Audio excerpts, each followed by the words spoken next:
네, 시장을 둘러싼 환경들이 참 불확실성이 있는 것 같습니다. 환율과 실적 따져보셔야 될 게 참 많은 것 같아요. 때를 기다리자라는 말이 이제 시장에 많이 나오고 있는 것 같은데요. 그렇다면 과연 그 타이밍은 언제인지 많은 분들이 고민하고 계실 것 같아요. 네, 그래서 준비했습니다. 오늘도 이슈와 뉴스 심층적으로 분석해보고 이에 따른 대응 전략과 투자 종목까지 연결해보는 이슈앤뉴스 시작해보도록 하겠습니다.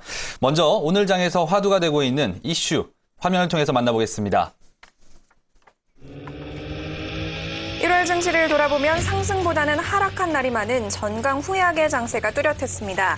동양증권은 현재의 답답한 흐름을 마찰적인 조정 과정으로 인식하는 한편 주식 비중을 확대하는 전략이 유효하다고 말했습니다. 삼성과 LG가 OLED 및 LCD 특허 분쟁을 끝내기 위한 대타협의 길을 모색하고 있습니다. 특히 상호 특허 공유까지 검토하고 있는 것으로 알려져 국내 업체 간의 갈등이 협력으로 이어질 수 있을지 관심이 주목됩니다. 글로벌 경기 침체가 장기화되면서 사회적 인정 네트워크에 지친 사람들이 치유에 관심을 두는 힐링이 대세를 이루고 있습니다. 최근에는 힐링 도서, TV 프로그램, 여행, 헬스케어 서비스 등 힐링이 우리 사회의 새로운 코드로 자리매김하고 있습니다.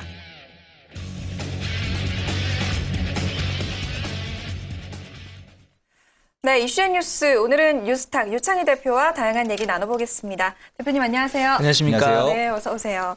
자, 우리 시장 요즘 글로벌 시장과의 디커플링 현상이 좀 심화가 되고 있는 것 같아요. 네. 호재가 있어도 좀 시큰둥한 그런 반응을 보이는 1월 증시를 보이고 있는데 우선 이 1월임에도 불구하고 이렇게 부진한 모습을 보이는 이유 어디에 있다고 보시나요?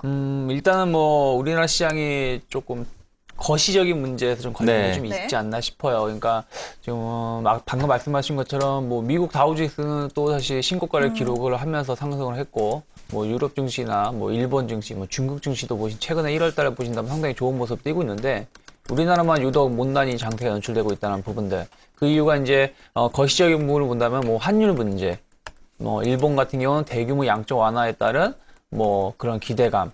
우리나라 같은 경우는 이제 그러한 환율하고 일본하고 이런 다른 나라 양적 완화를 하고 있지만 우리나라는 그러지 못하다 보니까 워낙 강세적인 문제가 발생하고 있고 또 뱅가드 관련해서 수급이 계속해서 매도 물량이 그러니까 외국인이 거의 1월 달은 거의 매수 들어오는 게 손을 꼽을 정도로 수급적인 부분이 부담감 작용하고 있으면서 좀 이제 이러한 부분들은 이제 시청자분들이 많이 알고 계실 거예요. 그래서 그러한 부분이 작용하다 보니까 주가가 뭐 그렇다고 해서 뭐 물론 이제 오늘 하락하고 있고 어제도 좀 빠지긴 했지만은 뭐 아예 하락 전환한 건 아니라고 봐요. 그냥 계속해서 한 작년 12월 한 중순부터 12월 만기일부터 지금까지 한 10포인트 정도에서 1900한 70 정도에서 계속 박스권 지지부진한 모습을 좀 띄고 있는데 이렇게 거의 이제 한 달 반 조금 지나면 거의 2달 정도 되는데요. 이게 길어지다 보니까 이제 미시적인 부분들도 그러니까 처음엔 거시적인 부분에 시작을 했지만 이제 이러한 부분이 이제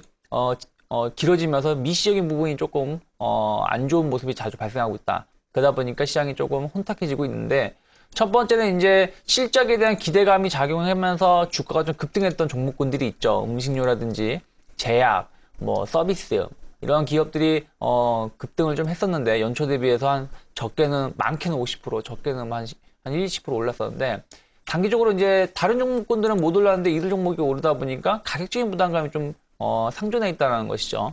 거기다가 이제 뭐 어저께 같은 경우 LG생활건강이라든지 혹은 이런 비슷한 종목군, 뭐 유통업체들은 실적에 대한 부담감 이런 것들이 또 작용을 하면서 의외로 좋은 실적이 예상하고 있었는데 상대적으로 안 좋은 실적이 나온다라면은 또 거기에 대한 실망감이 작용을 하면서 또 급락세, 즉 무슨 얘기냐면 본격적인 이제 실적 발표를 앞둔 상황에서 실적에 따라서 주가가 또 급등락을 하는 모습을 좀 띄고 있고요.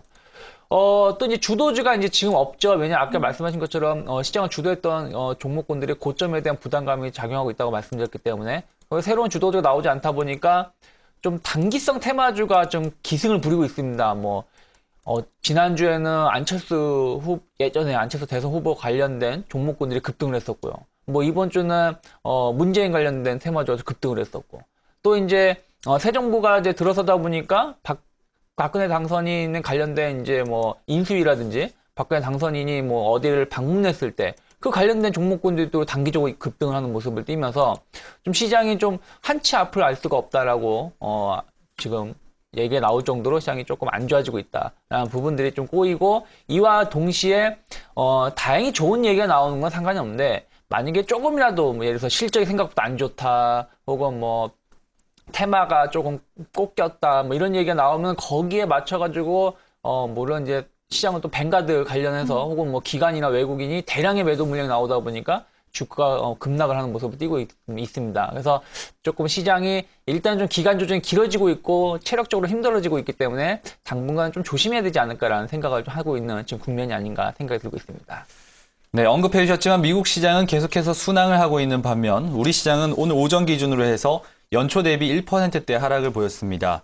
그렇기 때문에 많은 투자자분들은 두 가지가 좀 궁금하실 것 같습니다. 네. 과연 이 이슈가 언제쯤 개선이 될까? 그리고 두 번째, 이런 시장에서는 어떤 투자 전략을 가져가야 할까? 이렇게 두 가지일 것 같은데요. 어떻게 보십니까? 네, 제가 보기에는 이슈는 조금 더 이어지지 않을까 생각이 들어요. 왜 그러냐면 일단 지금 뭐 뱅가드라든지 환율 부분들이 다시 이제 환율은 어느 정도 안정세를 취하려고 하고 있어요. 근데 아직은 이제 뱅가드 매도 물량이 시작된 지 얼마 안 됐기 때문에 한 2, 3주는 더 지켜봐야 되지 않을까 싶고요. 그렇다고 우리가 대응을 해야 된다 그러면은 뭐니 해도 이제 우리가 현금이 최고겠죠. 그래서 지금 주식을 좀 많이 갖고 계신 분들은 아직 늦지 않았다고 보고 있습니다. 그래서 지금이라도 현금을 최소한 30%나 많게는 40% 좀 확인을 하셨으면 좋겠습니다.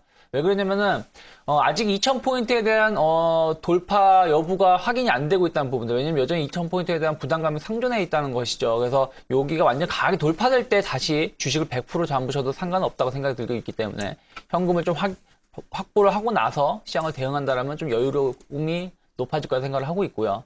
또 하나가 이제 테마주는 테마주일 뿐입니다. 어떤 테마주가 오늘 뭐 올랐다, 어저께 뭐 대북 관련된 종목군들이 오르고 했었는데 그 순간일 가능성이 높다. 이게 뭐 추세를 전환시켜서 과거와 같은 영광을 누릴 수는 없다고 생각이 들어요. 그렇기 때문에 특히 정치 테마주 같은 경우는 오른다고 해서 뭐 추격 매사기보다는 그래 당신들 갈 길 가시오. 나는 다른 걸 하겠다라고 생각을 하면서 매매를 하시는 게 좋을 것 같고요. 다만 이제 실적 관련해서는 이렇게 보시면 될 것 같습니다. 실적이 막 좋다 하는 종목군들이 있으면은 지금은 좀 늦었다고 봐요. 왜 그러냐면 이제 실적을 앞둔 상황이기 때문에 어떤 실적이 좋다고 얘기해 나온 종목군이 실적이 정말 좋게 나온다고 해도 주가가 강하게 가는 경우는 상당히 드물거든요. 10개 종목이 있다라면 한 두세 개 종목이 갈까 말까 하고 나머지 종목은 뭐 횡보장세나 오히려 그걸 빌미 삼아 가격 조정이 나오는 경우가 많기 때문에 실적이 좋다 하는 종목군들을 지금 매매하기엔 좀 늦었다고 생각이 들고요. 오히려 예전에도 한번 말씀드렸지만 턴어라운드가 예상되는 기업들 네. 혹은 실적이 개선될 가능성이 높은 기업들을 지금은 좀 관심 있게 본다라면은 그 와중에서도 좀 수익을 얻을 수 있지 않을까 싶으니까요. 뭐 실적과 관련된 거는 좋다라는 리포트보다는 오히려 좀 생각보다 좀 더 좋아질 가능성이 높은 종목 아니면 올해 실적 개선이 기대가 되는 종목군을 중심으로 해서 체크를 하신다라면은 좋지 않을까 생각을 하고 있습니다.